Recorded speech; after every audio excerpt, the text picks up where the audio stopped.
La représentativité des organisations syndicales de travailleurs a toujours été dans notre pays un sujet de préoccupation constante.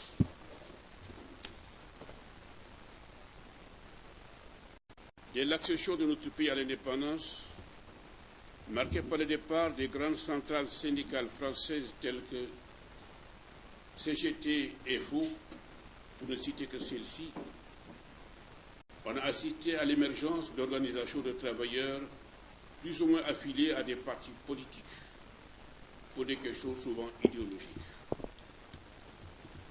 L'évolution du processus démocratique au Sénégal a favorisé la prolifération des organisations syndicales à l'image de celles des partis politiques.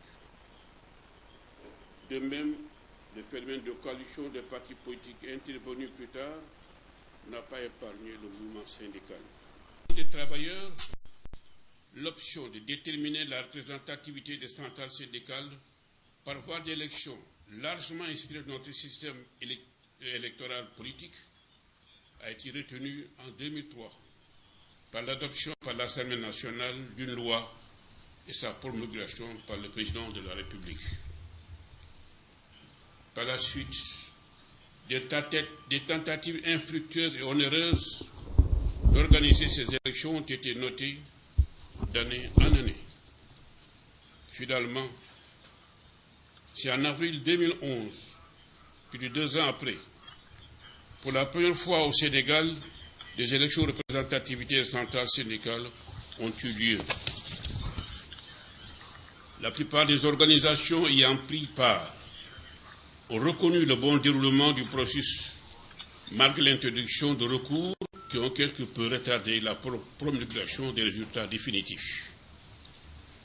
En vue de tirer tous les enseignements découlant de ce processus électoral, le ministre de la fonction publique du travail et de l'action avec les institutions, répondant à un vœu partagé par l'ensemble des acteurs, organise aujourd'hui cet important atelier d'évaluation.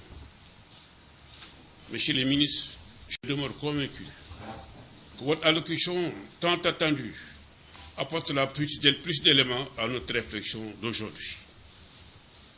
Permettez-moi, avant de terminer mon propos, d'annoncer dans le même ordre d'idées que le CNDS va tenir du 3 au 5 septembre 2013 une session extraordinaire consacrée de façon plus générale à la représentativité des organisations professionnelles, d'employeurs et de travailleurs.